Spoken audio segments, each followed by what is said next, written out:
I had certain expectations before going to watch this movie. However, I must be honest, I was a little underwhelmed.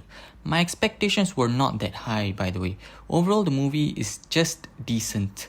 It could have been better, but it is what it is. Let's get to a proper review. Here's a quick plot synopsis. Hera, the only daughter of Helm Hammerhand, was offered a hand in marriage to Wolf by his father, the Lord of Dunlanding. Helm Hammerhand refused the offer and settled the issue with him in a fight which cost his life, and now Wolf wants revenge. Let's start with the good portions of this movie. The war for Rohan was really entertaining. Big action spectacles, betrayal, bravery, and all of it was just really amazing. The use of colors and contrast, especially with fire in the background, those scenes looked really good. The animation is great for the most part. There are moments where I was wondering what happened with the animation. Now, the movie only cost $30 million if I'm not wrong, so maybe there was a budgetary strain or they ran out of budget for certain scenes. One example where the animation was really lacking was during the beginning when Freka, the Lord of Dunlanding, was talking to Helm Hammerhand. He was making these weird hand movements and gestures, and I don't know why, but it was weird. But for the most part, animation is really cool, especially the action scenes. And one more thing I would say that's good about it is that some of the emotional scenes really hit hard with some impact, especially that one scene with Helm Hammerhand and Hera. I think that was the most emotional scene in the movie and it was really well done. So that's good on their part.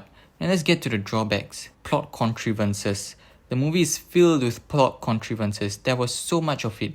I don't want to spoil anything, so I won't say which moments, but when you see the movie, they'll be clear as light of day. There's no way you'll miss them. You know what? Take that back. I think I'm going to spoil certain things. I'll give you a timestamp here to say skip to which time so that you can skip the spoilers. The battle for Rohan is lost. Helm is riding on the same horse as Hera because Helm is injured, so Hera has to ride the horse and she has to bring him to safety. Then these guards surround them to protect the king. Helm Hammerhand's son, who is next in line to be king, is all the way at the back, slowing down because his horse is getting tired.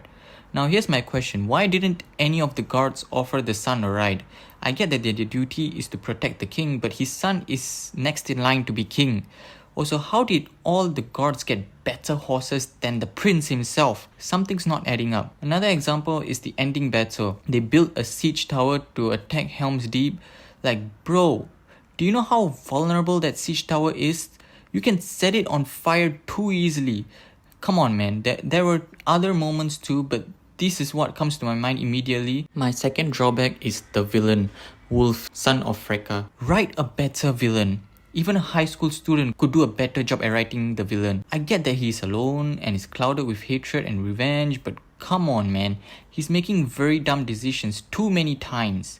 If he does it once or twice, then okay. I understand he is in anger and the rage has taken over him. He's acting out of emotions, but when he does it so many times that you get tired of it, it just makes his character very underwhelming. Then other things I wanted to say is that the initial reviews mentioned that Hera is not a very engaging character to follow around.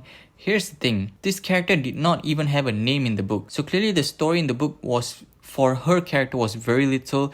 Therefore, it's clear some of the things, actually not some, a lot of the things here were manufactured by the writers of this movie.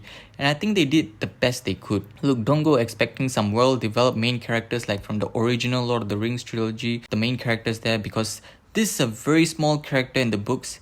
And yeah, that's all I wanted to say. It's a decent film. It has its flaws, but overall, it is a fun and somewhat satisfying return to Middle Earth. And if you like this video, click the like button. If you want to see more, subscribe to my channel, and see you guys next time. You guys always the best.